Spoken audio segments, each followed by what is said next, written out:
latest confrontations, really showcasing how these old resentments just keep fueling new conflicts. The dynamics there are just incredibly complex, aren't they?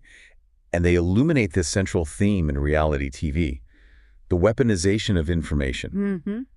Perceived betrayals, like Katie Janela's illegal recording of Shannon Storm's boudoir. Right. The recording, they don't just create conflict, they become ammunition in this cycle of distrust that seems to define the group alliances. That recording has really put Katie Bedore's truthfulness under fire. Shannon Storm's boudoir, I mean, she stormed off even after Katie apologized. Yeah, that showed how deep it cut. It really did. And now we're seeing alliances sort of solidify. Heather Dubrow, Emily Simpson, Gina Kirschenheiter rallying around Shannon Bedore, while Jen Pedrenti and Gretchen Rossi are standing by Katie. Interestingly, Gina, even though she's Team Shannon Bedore, she still says she feels bad for Katie despite her constant lies. Which demonstrates that fluid nature of loyalty in these groups, right? Personal bonds get tested constantly by perceived betrayals, past behaviors. It creates this shifting landscape where friendships can just turn into strategic alliances, or maybe back again. And speaking of strategy, here's where Tamra Judge steps in to, well, stir the pot. Of course. She showed up at Heather's $80,000 party with Joe De La Rosa, Slade Smiley's ex. Ooh, calculated. Totally. Tamra admitted she asked Heather if it was okay. Heather said yes. Tamra's goal was clearly to make Gretchen squirm. Did it work? Apparently not. Gretchen and Slade played nice, so mission not accomplished for Tamra.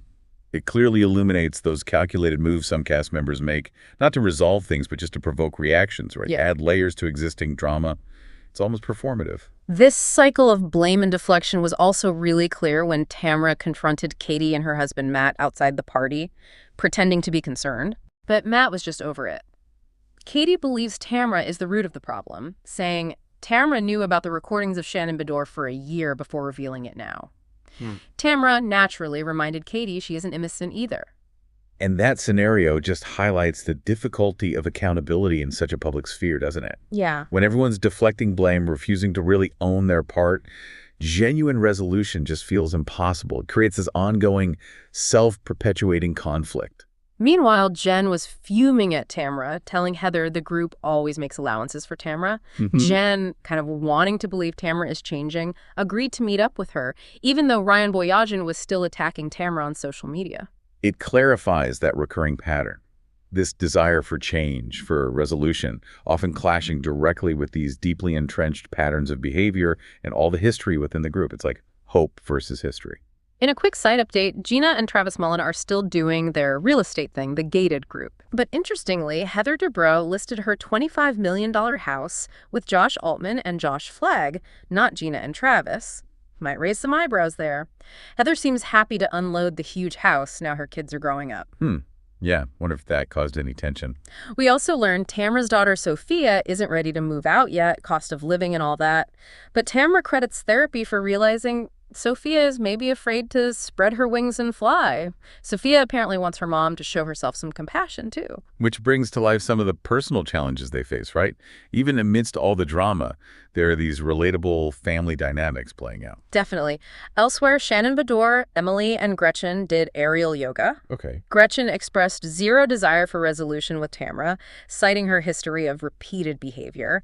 And Shannon Bedore was still, understandably, furious with Katie. It really reinforces the deep-seated nature of some of these feuds. It suggests that some relationships might just be beyond repair, at least for now. Later, Heather and Gina met Katie. Heather questioned Katie's motives, saying she heard Katie was asking a radio host to put out stories about the group information that came from Tamra. Tamra again. Yep. Katie looked shocked, but the group struggles to believe her. Katie's husband, Matt, thought it was ridiculous, questioning why Katie's deemed untrustworthy when Tamra's still part of the crew. Katie says she's just focusing on having all 4 kids under one roof again. This raises that important question about how information spreads, how it gets manipulated within the group, right? And how these alleged receipts can just create a cycle of distrust. Finally, the big sit-down between Jen and Tamra actually happened. Okay, the showdown. Jen started off understandingly, acknowledging Tamra's struggles, but she wanted honesty about their friendship.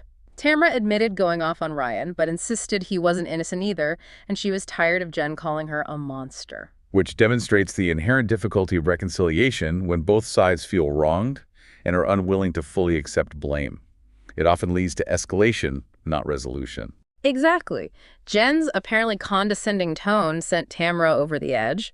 Tamra brought up Jenn being evicted. Oof, low blow. And Jenn clapped back with Tamra's own cheating rumors. Then Tamra dropped a bombshell accusing Jenn of cheating with another guy at a yoga studio. Wow. It just illustrates how quickly these talks can devolve when personal attacks and, deeply guarded secrets get weaponized. Yeah. There's just no room left for constructive dialogue. It becomes less about fixing things and more about winning the fight. Jenn pointed out she's not trying to be Tamra, even though she tried on Tamra's extensions as a joke, which Tamra twisted. Jenn called Tamra special and sick, just disgusted. Tamra left the meeting telling Jenn to fuck off. So much for making up. Not happening soon, it seems. Next update we have about Gretchen Rossi and Slade Smiley's relationship. Okay, speaking of Gretchen. Right. We have an intriguing deep dive into her 16-year relationship with Slade Smiley and why they never actually tied the knot, even though he proposed way back